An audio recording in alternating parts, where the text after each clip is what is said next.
Muna to karon mga kasama ang spokesperson sa Davao City Police Office, Police Captain Hazel Tuazon. Ma'am Hazel, maayong buntag nimo diha, ma'am. Yes, ma'am. Ayong buntag, ma'am, sa tanang naminaw sa inyong programa, ma'am. Yes po, ma'am. Busy ka ita karon, ma'am, ang atong seguridad sa barangay ang sangguniang kabataang elections. Pwede pa mi mangayo og assessment nato, ma'am, sa DCPO. Yes, ma'am. Atong assessment, ma'am, no, sa ato ang BSK 2023 is generally peaceful, ma'am, and normal. Wala tayong mga na-encounter nga problema sa ato mga voting centers while ongoing ang pagkandak og boto and then sa counting po, ma'am. Ma'am, kining atong barangay ang sangguniang kabataan elections gihatagan gyud ni og dakong emphasis mismo sa atong presidente.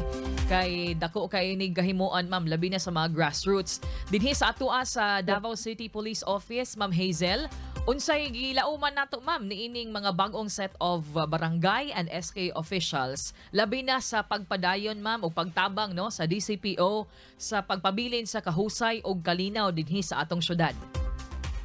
Yes, ma'am. Ang Davao City Police Office, ma'am, no, nanginaot sa mga nidaog karon, ma'am, nga magpadayon gihapon ang partnership sa barangay ug sa kapulisan.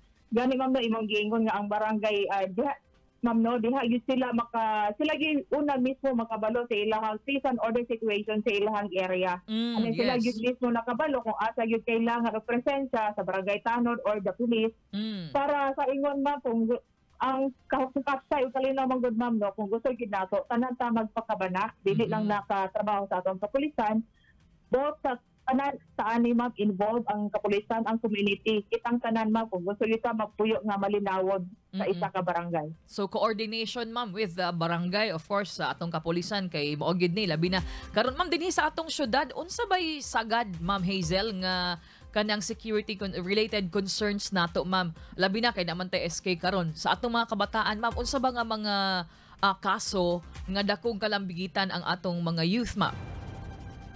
Sa mga kabatan-unan nato, ma'am, no, especially aning sa atong tanggaan ng pagtagad ni usahay, ma'am, na atay riot sa isa ka area. Yes. And then nabot tayo ng kanang mga kawat-kawat, ma'am, no, nga involved po ang uban mga kabatan-unan. Amo lang gihayot, ma'am, no, sa mga SK nga na napili karon nga i-involve nato ang atong mga kabatan-unan into sport Yes. para dili sila makuyog sa mga kabatan-unan, ma'am, no. Dapat sila ang dala sa mga kabatan-unan nga na kuan na mali og kanang ilahang ma'am ba kuan silang kinabuhi.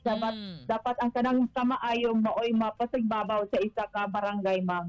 Nindot kay na imuhang challenge, Ma'am Hazel, no, sa atong bagong set of sangguniang kabataan officers, labi na kay na-mention nimo nga riot na agid na saga dinhi sa atong syudad, mga kawat unya na lambigit ang mga youth. So dako ginig trabaho, ma'am, ang atong mga SK chairman, no, og mga councilors. Yes, ma'am, no, ato naghangi, ma'am, no, nga dapat sa sangguniang kabataan diha ang training ground kung unsa sila magdala sa ka area, ma'am, no. Dapat ipakita nila ilang performance isip isa ka leader sa isa ka barangay. Wow, sakto kay, ma'am. Salamat kay sa challenge, Ma'am Hazel.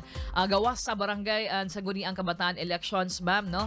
Balhinta sa undas kay ugma og siguro karon or sa nakalabay nga mga adlaw, ma'am, anam-anam nagbisita ang mga pamilya, no, ngadto sa mga sementeryo. Unsay initial ninyo, ma'am, na assessment o preparation nato, ma'am, sa DCPO?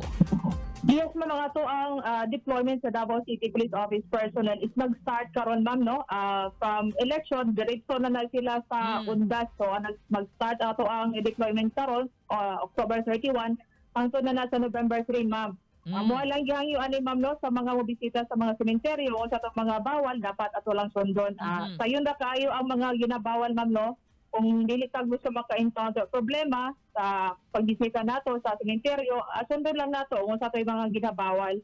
At ang kuan, ma'am, no, ang kanang koordinasyon gyud pirmi maoy kanang murag weapon, ma'am, no, nga para mahapsay o malinawon ang pag-adto sa sementeryo, dili ma-adto ang uban sa prisuhan tungod kay nag-violate sa isa ka balaod nga ginabawal. Ma'am, I know gipreparahan gyud ninyo ni, but for our policemen, unsay gihimo natong pagpangandam kay murag lahos-lahos ang duties atong mga police, ma'am? Kaya ra sa atong manpower, ma'am? Kaya ra kayo na ma'am no kay naanan naman gyud ang ato ang kapulisan Yes. diri sa Davao City Police Office kay busy man gyud ang ato ang syudad ma'am no. Yes, ma'am. Ato na naka-prepare na dahil ilang mind ma'am no nga pag human sa election is diretso gyud dayon sa cemetery ma'am. Mao gyud na ato ang ipanghandaman gud ma'am no para wala gyud ingon nga kasamok ma'am no pero ang ato mga igsoon na Davaoenos is ano man ma'am disiplinado o cooperative pod pasalamat ana ma'am. Yes, ma'am. Lastly, Ma'am Hazel, pahinumdom nato ma'am sa mga naminaw karon labi na sa mga dunay planong mobiya sa ilahang mga panimalay kay very long weekend ma'am para sa kadaghanan ma'am no. So ang mga sama sa na-mention nimo ganina, daghan kayog mga kaso sa pagpangawat. Pahinumdom nato ma'am sa publiko ma'am. Yes ma'am, ang pahinumdam nato ma'am no sa ato ang igsoon na Davaoenos nga mobiya sa ilang panimalay is to double check ilahang mga pulsaha, ilang mga gate dapat nakakandado na dili nato taga ano kanang chance ma'am no, or opportunity kani mga kawatan na makasulod sa ato ang mga panimalay. Kung naman mo isilingan nga dili man lakaw naalan sila diha, pwede ninyo itugon inyong balay nga ipatanaw-tanaw. And then kung naa sila makita ma'am nga dili nagasuri-suri diha nga dili nagpuyo diha, wala na puyo diha nagtanaw-tanaw sa mga balay nga walay tao, pwede manawag sa police station ma'am para maadluan dayon ang area ma'am. Ayan. So kinahanglan gyud nga magpakabana ang matag silingan o ang matag panimalay no, magbantay Yes kalabot ma'am. ining mga Yes ma'am, kawat-kawat. yun na ma'am. Salamat kaayo Ma'am Hazel sa oras ma'am and more power sa atong kapulisan ma'am. Salamat sa inyong pagserbisyo from barangay Sangguniang Kabataang Elections hangtod sa Undas. Thank you Ma'am Hazel. Salamat kaayo ma'am. Yes ma'am, daghan po kayong salamat man og bayong buntag ma'am. May buntag ang atong spokesperson sa Davao City Police Office mga kasama si Police Captain Hazel Tuazon. Radyo Man